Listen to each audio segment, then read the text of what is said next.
Hello and welcome back to Continental Club, where we discuss the hottest topics in European football. Joining me, it's Pat and McCoven. That's good. The new name, I like it very much. Today we're discussing Cristiano Ronaldo and Juventus. That's because, damn it, I didn't write the name of the f***ing person who asked the question.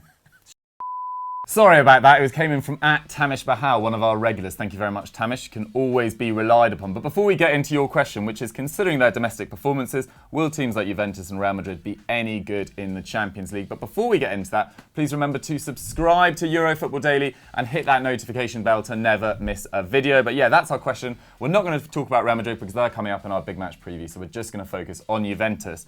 Because question marks have been raised over Juventus' sort of less than brilliant start to the season. They've won 4 of their 5 games. They're 2 points off Inter Milan. But their last 3 games haven't been that decisive in their favour. They've drawn 0-0 with Fiorentina. They've beaten Hellas Verona 2-1 and 2-1 against Brescia as well in midweek. 2 newly promoted sides. They also drew their opening Champions League game 2-2 against Atleti, having been 2-0 up in about the 65th minute. So it's not been that... it's not been a fantastic start to the season for Juventus, despite their points tally suggesting they're not too far off Inter. Pat, what have you made of their early season domestic form, and should Juventus fans be worried? I think it's a little bit troubling that the attack hasn't been good. Because I think we all maybe had worries. The defence declined a bit last year, and Sarri is not as good a defensive coach as Allegri. And a lot of those players were aging, plus Chiellini out. Those are big issues. So we expected maybe the defence to decline, but I think we all thought the attack would be great. And so far it's been a little bit underwhelming. Obviously Higuain started the season really well, but is unlikely to maintain that over the course of the campaign. Cristiano Ronaldo has been not great, really. Cristiano Ronaldo so far has looked like a good striker. That's what he's looked like. That is troubling for them because they bought this guy to be a difference maker for them.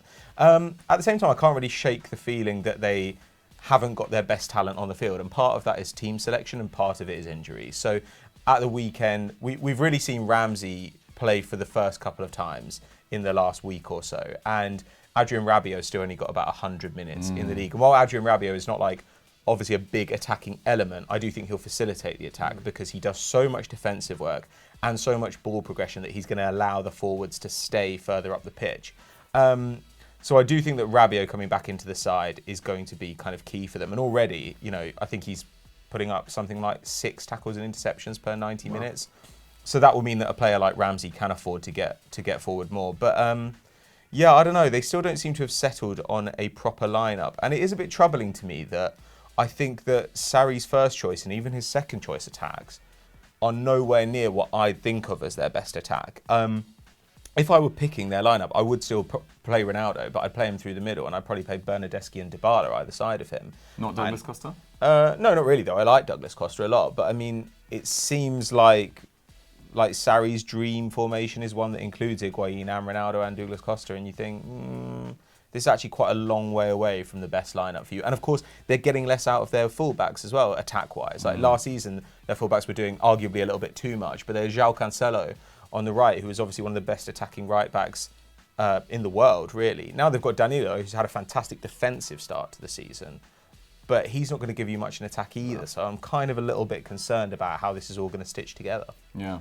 McCubs, I mean, we've talked about them in the last 2 years with their spending, which has been massive. I've got it down here. They've spent 620 million euros since the start of 17-18. That's more than Man United. That's 100 million more than Man City, and nearly 100 million more than Real Madrid as well. Their spending has been ridiculous. I think they brought in 8 players over 30 million euros in that time.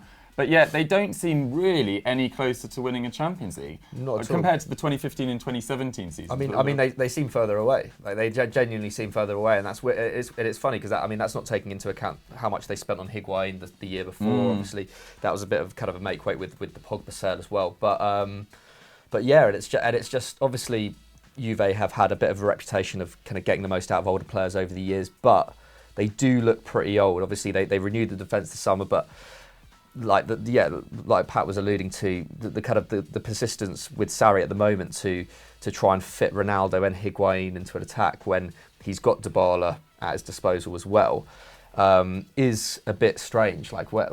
There's not a huge amount of pace in an attack like that, and I don't know how you expect to sustain a league challenge and a Champions League effort over the course of a season with that kind of selection. Just doesn't really make sense at all. I think I think only Ronaldo scored more than one goal so far this season. So I don't know. It seems, I don't know. And the Dybala situation is weird as well, because we've been hearing kind of some talk that Juve might even try and sell him in January, which again would be a massive would be a big loss to them. So I don't know. I don't really see them getting anywhere near the Champions League this season. We know they're not. You wouldn't put them in the top 2 or 3 favourites for it anyhow. But if you're a Juve fan, I just don't think there's any point even really thinking about it at this moment in time. Yeah, do you not think they'll get closer though? I don't know. I genuinely have no idea. I think Sarri's a good manager, but he's not got that much tournament experience as well. So in that sense, I don't really know how he manages Champions League. Obviously, he did. To be fair, he did win the Europa League last season and got third to Chelsea. So maybe I'm doing him a bit of a disservice. But there's not that kind of. I don't know. There's no. I don't think there's any guarantees for them. Yeah, Sarri, that was I think that was the first time he got past the last 16 in European competition. Yeah, fair. I think he'd only ever with Napoli he got to a last 16 once, and I think he lost 6-2 to Real Madrid. In their, I think their first of their 3, I think that was. Yeah, fair. And that was a phenomenal side. Fair enough to get battered by them. But yeah, I think they're 8th for expected goals in Italy. They're 5th for expected goals against. They're just not shining in a domestic league that I don't think is actually particularly strong this year, bar the top 3. I don't think AC Milan are particularly strong. I don't think Lazio have looked particularly good. I don't think Atalanta have looked as solid domestically. And his decision to sort of favour the old guard in midfield particularly is troubling. The average age of the team that started against Atletico Madrid, bar De Ligt, was 31.5, which is enormous. Just so old. And it's Khedira, it's Matuidi still playing in midfield. I don't know why he hasn't used Rabiot and Ramsey yet in the Champions League, but we'll see what happens in the next game week. They've obviously left Emre Can out, they've left Mandzukic out of that Champions League squad, so there's so many players, but I just don't think, I'm kind of with Pat, I don't think he's picking the right players at the right time. And then this defence, De Ligt, it feels bad hammering a young player that hasn't looked his Ajax best yet. And obviously they need him to really start performing with Chiellini out with that ACL injury for the entire season, so it's slightly concerning. Pat, if you were Sarri, what midfield combination do you think would work best to get the most out of that attack, which isn't really firing? Well, I do think he'll end up. He's been getting close the last couple of weeks to the midfield that I'd want, which is probably Pjanic, Rabiot, and Ramsey. Though I think Emre Can is actually a really useful player in there as well. But I think he's heading towards that. And now that Ramsey is back fit, I think that will probably happen a little bit more. But he's also trying to do something very difficult. Juventus have for a long time been a side who are you can have the ball. When we're ahead, you can have the ball, and we will just defend because our defenders in the one-on-one are better than you, and our system is better than yours, and we will just stop you creating against us. And in the last couple of seasons, that started to fall away. We saw it against Spurs when they got kind of lucky to knock Spurs out of the Champions League, but they kept giving Spurs time in that game, in those 2 games, and they just gave up huge numbers of chances. And then last season tried to do it again against Ajax and just got absolutely pumped. So I think it's good to be realistic and say we can no longer do that. And in De Ligt, in Rabiot, in Ramsey, in Pjanic, they do have players who are much better fitted to defending with possession than without possession. So I think overall, he's attempting a really enormous change in the way that the club operates. However, while I think he'll get it right, and I think at the end of the season they'll be really, really good, to me, Sarri is a signing you make if you do want to win the league again. He is not that signing you make if you just want to go deep in the Champions League. So, yeah, as good as I think they'll end up being, I'm not sure that they're ever going to be quite the right fit for the Champions League, just because I think if I put Sarri up against Pochettino, Guardiola, Tuchel, I think he'll get outcoached. Yeah. And it's, I think it's just, I don't know, I'm kind of with you, not necessarily the right appointment. Also, don't want to hammer him too much in that he's had pneumonia. We don't actually know how much time he's had to work with the team. At the moment, they haven't looked like the sort of, Chelsea were barely fluent, but at times they started the season exceptionally well, at least the first 12, 13 games they did. Whereas Juventus, very slow start, hopefully he'll ease into it. But McCubbs, this sort of whole video was really about Cristiano Ronaldo. Yeah. Do you think there's, I mean, it's 4 games, 2 goals. Do you think what have you seen from him? Do you think he's a man now 33 and it's catching up with him? Or do you think he's still, that elite striker? He's turning 34 this year, isn't he? Yeah. I think, it's inevitable that there's going to be a drop-off at some point, and obviously everyone's getting a little bit worried that both him and Messi, this could be like one of their final seasons, which would be really sad. But yeah, there's every possibility that in the next couple of years we could see Ronaldo drop off. I'd still have faith in him in terms of his what we've seen so far of it, in the same way as say as Zlatan Ibrahimovic in that he's always been incredibly good at looking after himself physically and adapting his game to suit his kind of physical development and his aging. But at the same time, when you've got, when you're also part of the side which is going through, like Pat was saying, a tactical kind of evolution, as it were, then that's going to become a little bit more difficult as well, because that's not necessarily going to be constantly geared towards him. So I don't know. Yeah, it's kind of uncertain. I haven't seen him play. I haven't watched him for 90 minutes yet this season, so I couldn't give you a detailed kind of view of what's up with Ronaldo at the moment. But the signs were there last season as well. He in terms of the kind of numbers he was producing at Real Madrid, that dropped off massively last season as well. So. Yeah. I don't know, you can't rely on Ronaldo to be scoring 30, 40 goals a season anymore, that's for sure. I think he's I think he's still a fantastic player, maybe more 25. But his stats suggest that he's not playing in a fluent team, but his shot numbers are still really good. I think he's gone from 5.8 last year to 5.6, but a lot more of them outside the box. I think he's now taking over 3 of them from outside the box, which doesn't sound unfamiliar for anyone aware with Ronaldo's sort of career progression. But 1.2 key passes are now down to 0.8. I think his dribbles have sort of halved. So he's playing out on the left, but yet not really playing as a left winger. And it's quite difficult to get the sort of chemistry of the team right. And when he's sort of cutting in so much, I think. And his expected goals and assists are now at 0.8 compared to 1.2 2 years ago at Real Madrid. But I think the main worrying thing is only 3 of their players have over 0.5 expected goals and assists per 90. I think that's Higuain, Ronaldo and Rabiot. And only Cuadrado is over 0.3 expected assists per 90. So there's definitely they're not a fluent team at the moment, but to only be 2 points back and having played comparatively poorly is actually quite an achievement. I think they looked the best they played is that first half against Napoli. They were exceptional, but then nearly threw it all away, with it ending up 4-3. Pat, would you look to make any changes in January, or would you let this team bed in? I don't think I really need anything for that squad. I think the squad's really, really big.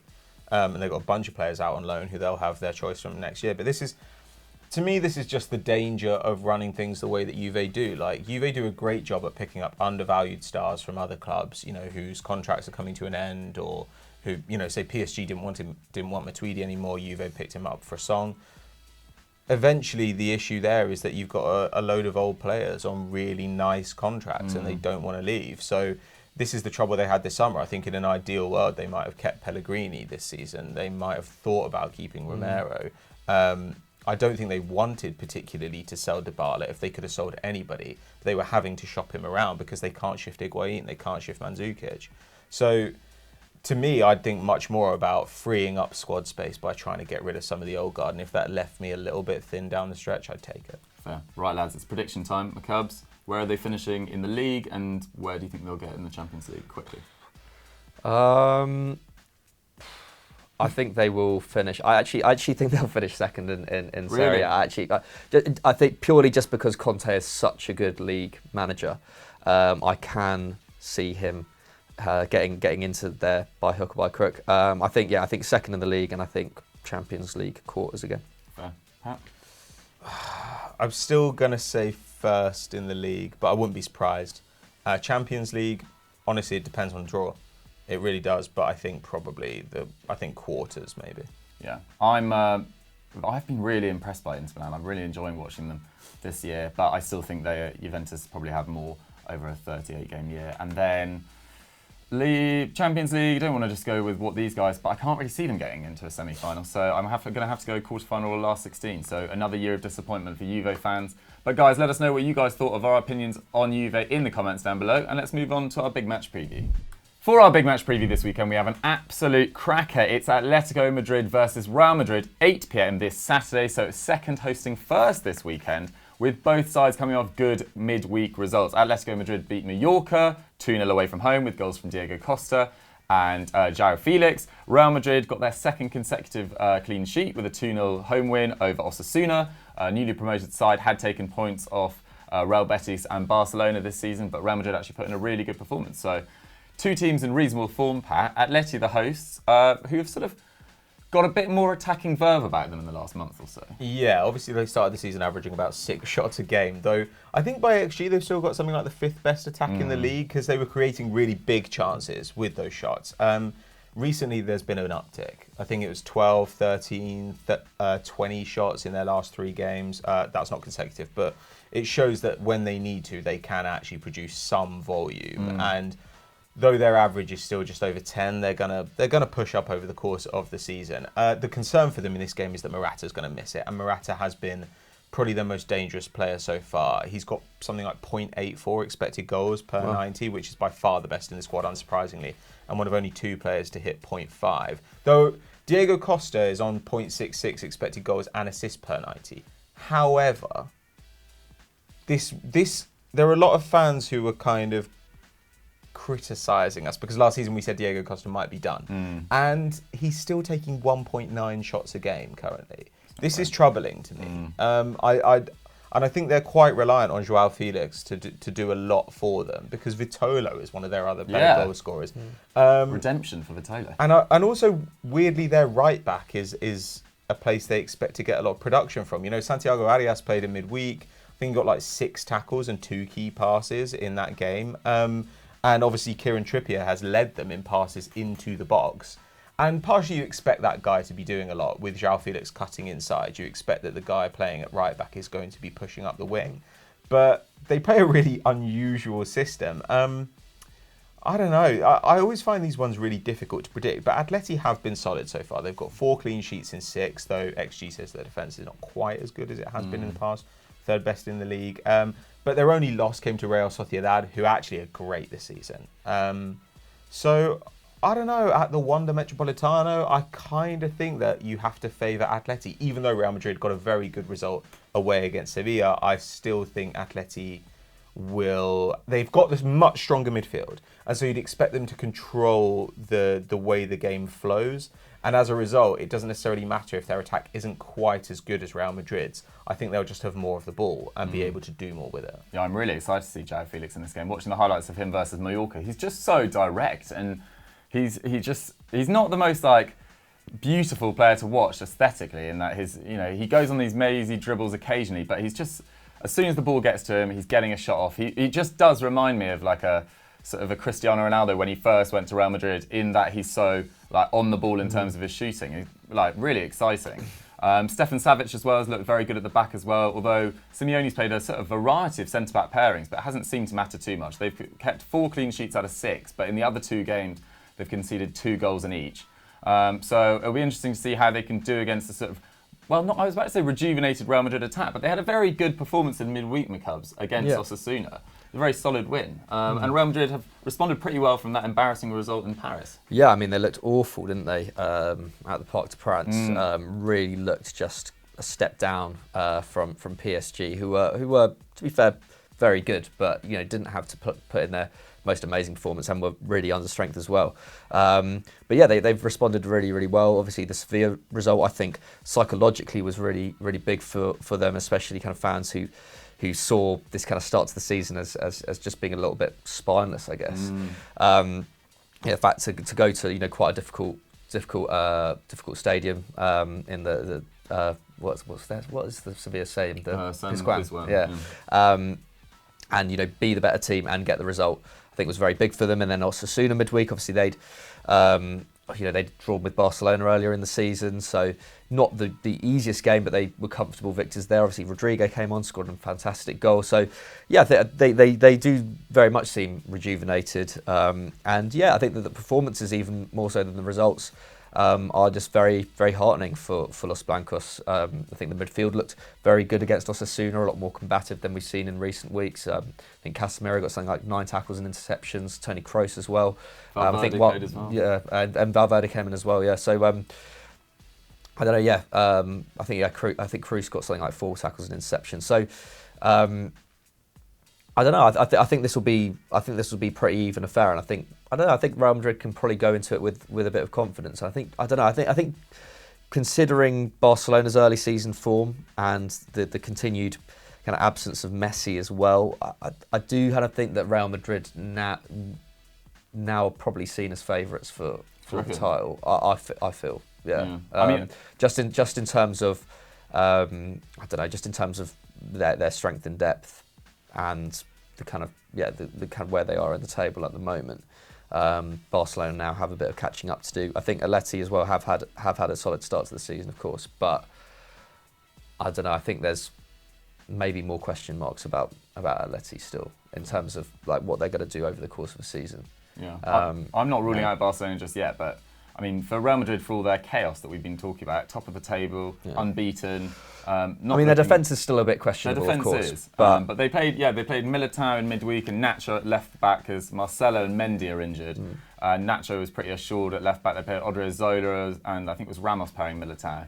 It was nice to see Jovic get a start as well. Didn't get a goal, but played really well. Vinicius as well scored an absolute peach, which gives Zidane big question marks about whether he starts Benzema. Well, he definitely will start Benzema or Hazard over Vinicius because Vinicius was difficult to drop after that performance.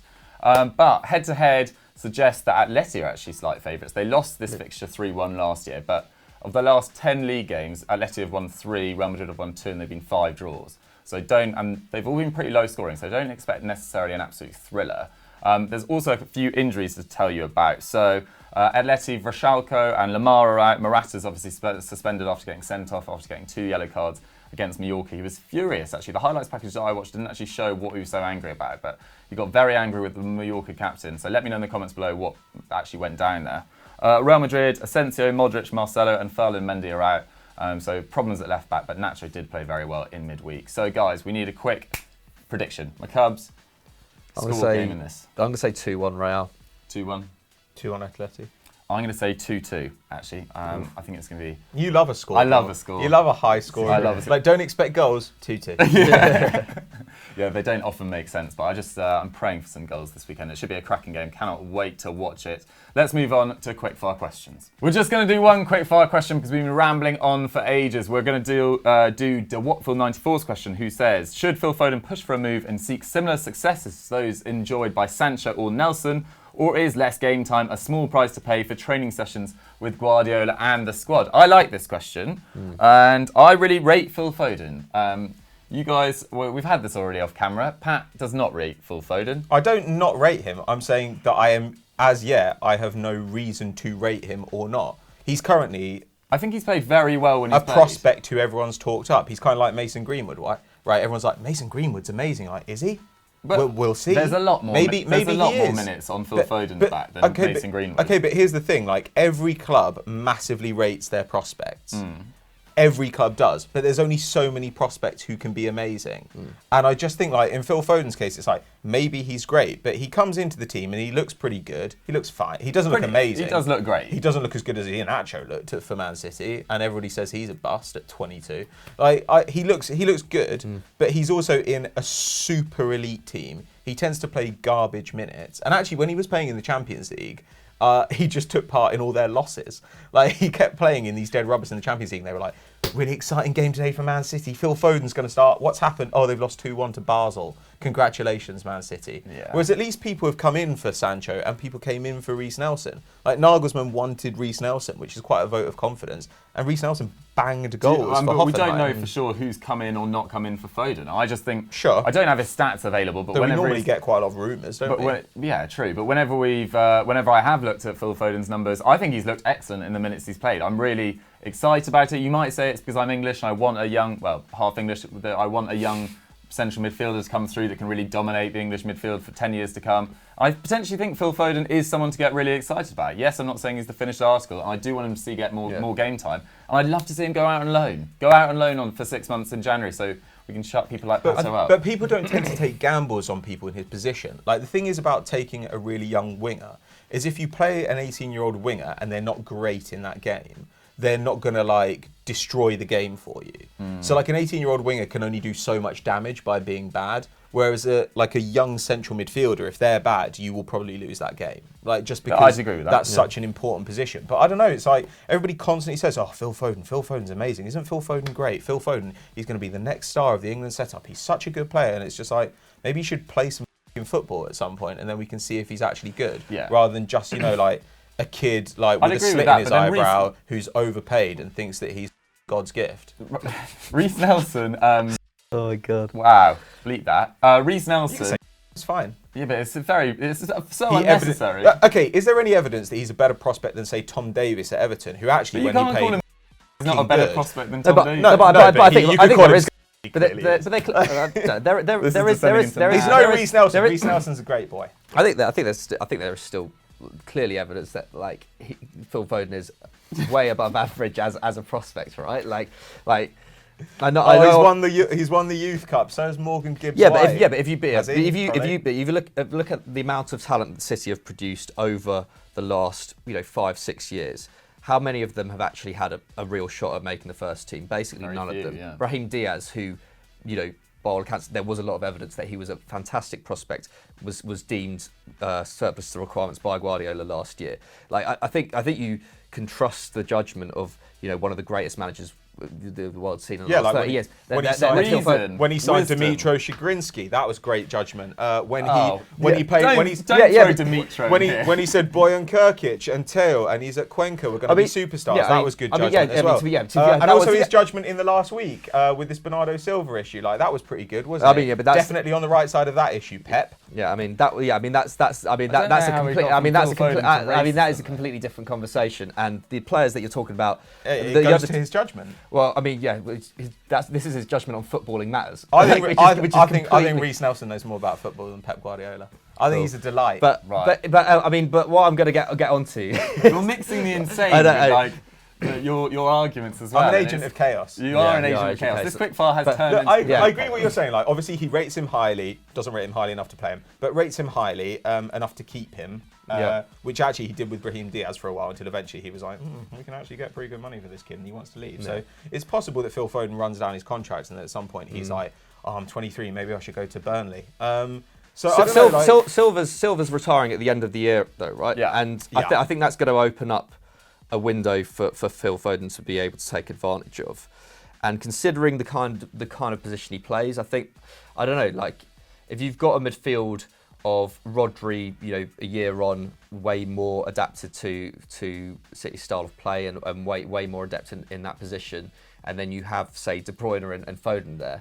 I know that's incredibly attacking, but I think Bernardo Silva as well. But I don't know. I feel like you can afford to put Foden in there, considering the kind of work that De Bruyne does, and you can that midfield can work. But you don't necessarily want it to be we can afford to do this. When you're a club of Man City size, you want it to be this is our best lineup. The thing is, whenever you say something like this, whenever you say maybe this prospect isn't great, everybody's like, why are you saying this prospect?